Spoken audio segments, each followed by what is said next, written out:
Next देख लेते हैं एंगुलर मोमेंटम से angular function of angular momentum. Eigen value देखें, अब देखेंगे eigen function. The commutative relation this equation number commutative relation the commutation relation equation number 14, 15, 16 and 19 so that क्या show करता है इक्वेशन नंबर 14, 15, 16 एंड 19 राइट कर लेते हैं पहले। ये जो वेरियस रिलेशन है वो कम्यूटेशन रिलेशन से ऑब्टेन हुए हैं और आइगन फंक्शन के लिए ये बेस प्रदान कर रहा है, तो हम इसको देख लेते हैं पहले। L X L Y L X comma L Y is equal to X del del Y minus Y del upon del X is equal to I L cap Z. Equation number 14 है। Again हम x और Y को किए थे, Y और Z को करेंगे तो separately L cap Y L cap Z minus L Z cap L Y cap, एक दूसरे में मल्टीप्लिकेशन होगा minus I L X. Equation number 15 हुआ। अब हम आई कैप एल जेड निकाल लिए, आई एल कैप एक्स निकाल लिए। अब वाई बचा है तो वाई के लिए देखते हैं एल जेड एल एक्स, तो हो जाएगा cap L Z cap L X minus L cap X L Z cap is equal to I cap L Y 16। Again equation number 19 consider कर लेते हैं क्योंकि ये हमको आइगन फंक्शन के लिए बेस देता है। L Z square comma L Z is equal to 0। Again हम देख लेते हैं the angular momentum L of the rotating micro particles. यहाँ पे हम एक डायग्राम या कोन ड्रा कर लेते हैं। सबसे पहले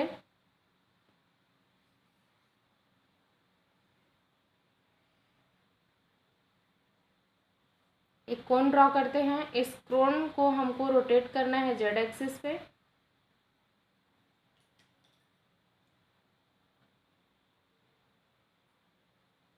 इस तरीके से ये कोन का पार्ट शो करना है और इसके फिगर में हमको लिखना है cone of location of angular momentum vector. The angular momentum L of a rotating micro particles. Angular momentum L क्या करता है, रोटेट करता है माइक्रो पार्टिकल्स पे। हम यहाँ देख लेते हैं the angular momentum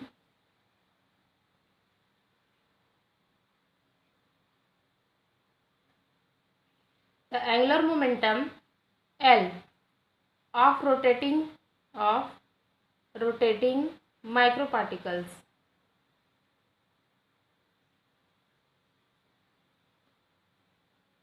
can be denoted by a vector of axis length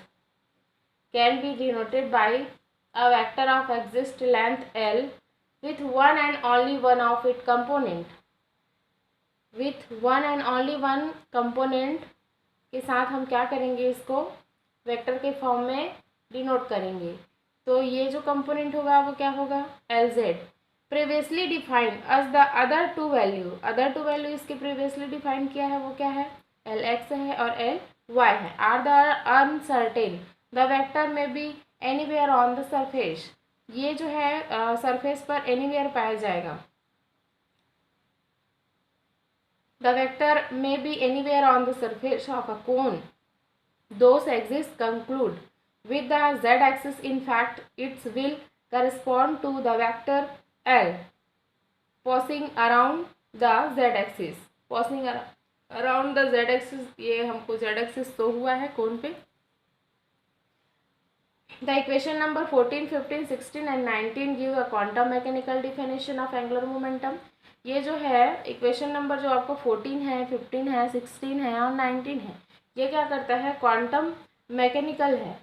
इस क्वांटम मैकेनिकल डिफाइन करता है एंगुलर मोमेंटम को। एनीवेयर वेक्टर जे में बी रिटर्न अस या known as, anywhere vector J is a written as and known as. Vector N क्या हो जाएगा, vector J, anywhere vector J में be known as angular momentum if the satisfy the following, satisfy the following, ये हो जाएगा आपका यहाँ से ऐसे रिप्रेजेंट किया जा रहा है। तो Z X Z Y is equals to I H J Z.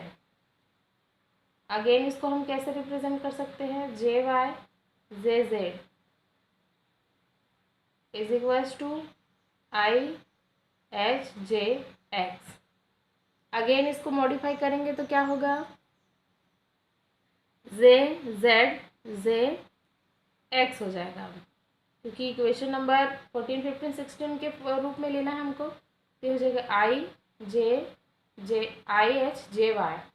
Again अब हम इसको इक्वेशन नंबर 19 के अकॉर्डिंग लेंगे तो 19 की वैल्यू क्या होती है, 0 होती है और स्क्वायर में होती है, तो ये होगा जेड स्क्वायर जेड के इन ब्रैकेट में होगा इज इक्वल टू, इसकी वैल्यू क्या होगी 0।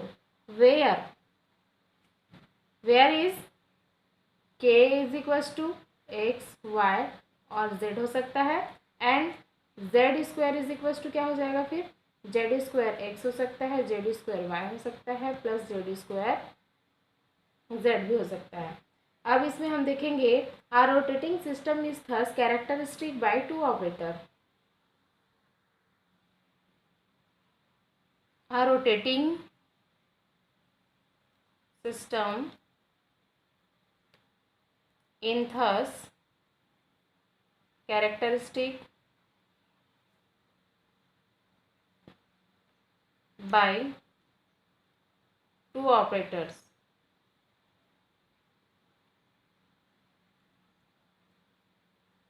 टू ऑपरेटर को कौन कौन सा होगा, जेड स्क्वायर कैप में या cap Z square and Z cap J cap Z. The two operator are commutated are so on, इसको इन्वर्टेड कॉमा में लिखना है। The two operator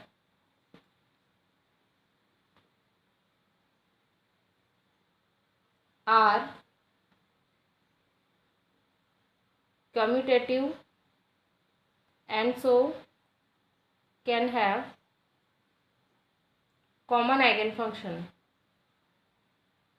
common eigenfunction। Thus eigenvalue equations are given by eigenvalue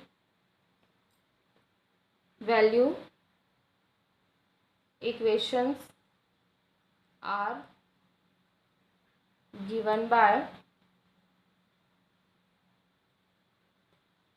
cap j square phi j m is equals to k j phi j m, again cap j z phi j m is equals to k n phi j m।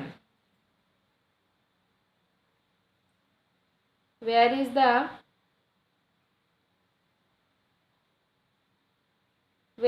j and m are the quantum number, this यहाँ पर जो m होगा तो j, where is the j and m is a quantum numbers which specify the eigenvalue, specify the eigenvalue क्या होगा,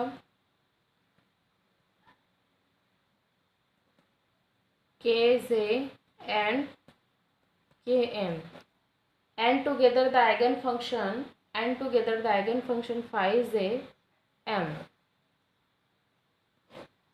This is the completed eigenfunction of angular momentum।